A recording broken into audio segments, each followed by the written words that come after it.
Welcome to our glorious Presamno. We have Mary Ann with us, with her baby Gabriel.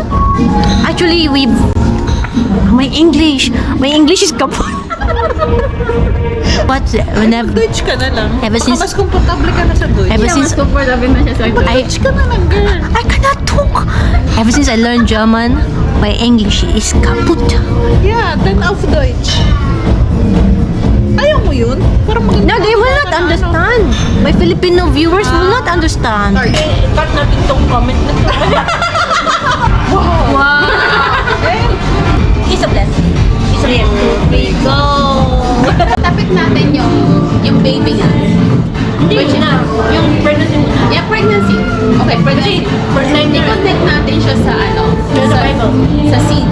Diba sabi doon kay Eve na magkakaroon siya ng seed na magiging enemy ng seed ng serpent. Okay? Actually, yung seed na yun si Jesus Christ. Sa Luke 8:11, ano nakalagay sa Luke 8:11? The seed is the word of God. So, the seed is the word of God. The seed is the word of God. Yung, pag magpapalaki, pag manganganak ka, kailangan niyang mag-mature, di ba? I-enjoy yung maturity. Pag nagtatanim tayo ng seed, hindi doon nag-e-end, di ba?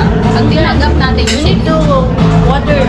kailangan niyang lumaki. The right nutrients, And then, kailangan natin i-enjoy yung fruits. So, it's like as Christianity, you can see most of the Christians, they are satisfied of accepting just the seed, which is the Jesus Christ.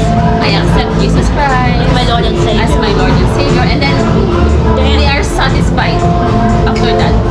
But then, according to 1 Corinthians 3:9, what is the soil?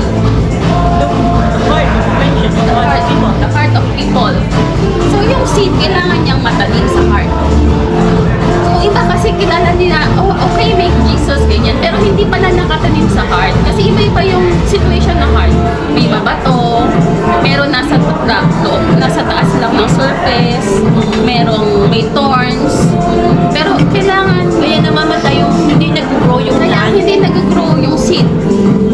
Kailangan niyang matanim sa good soil, which is a good and honest heart, para mag-grow.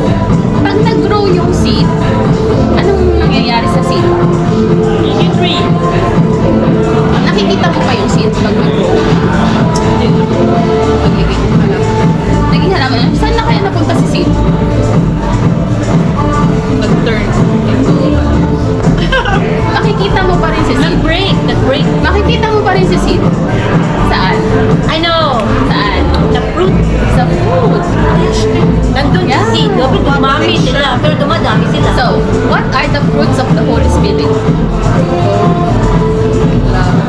Amen. Love. Joy, peace, patience. Who is love, God? Goodness, forever. Seed is Jesus. And Jesus and God is one. And makikita mo siya sa fruit. The seed is Jesus. The seed is Jesus. The seed is the Word.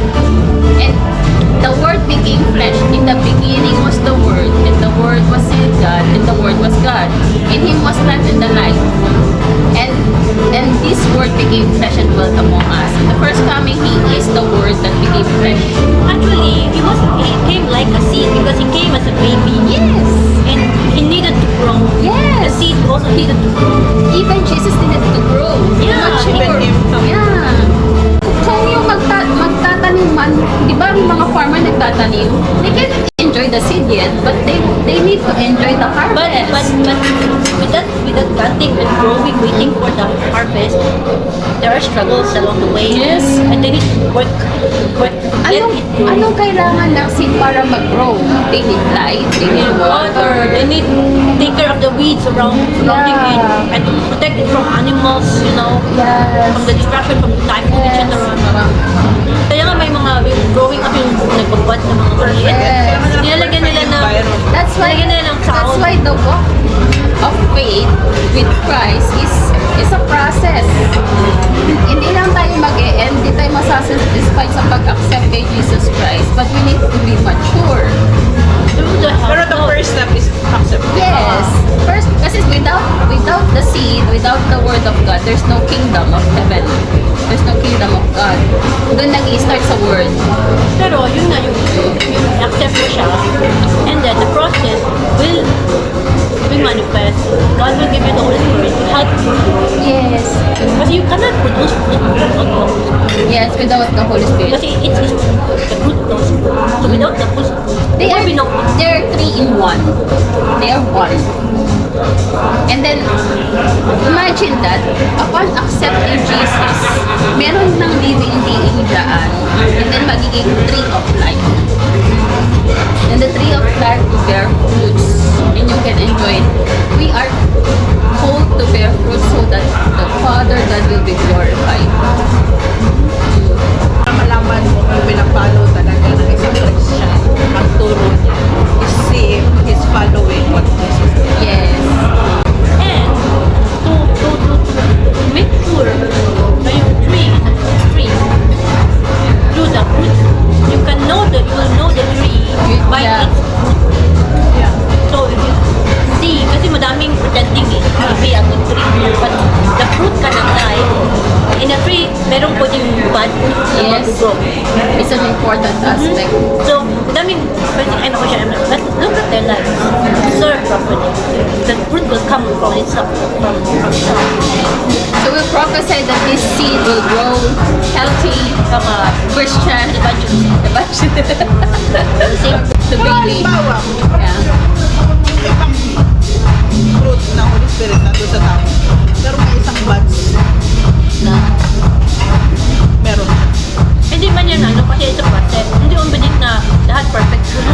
Kasi abon to may May- trials eh. May So, darating na ano.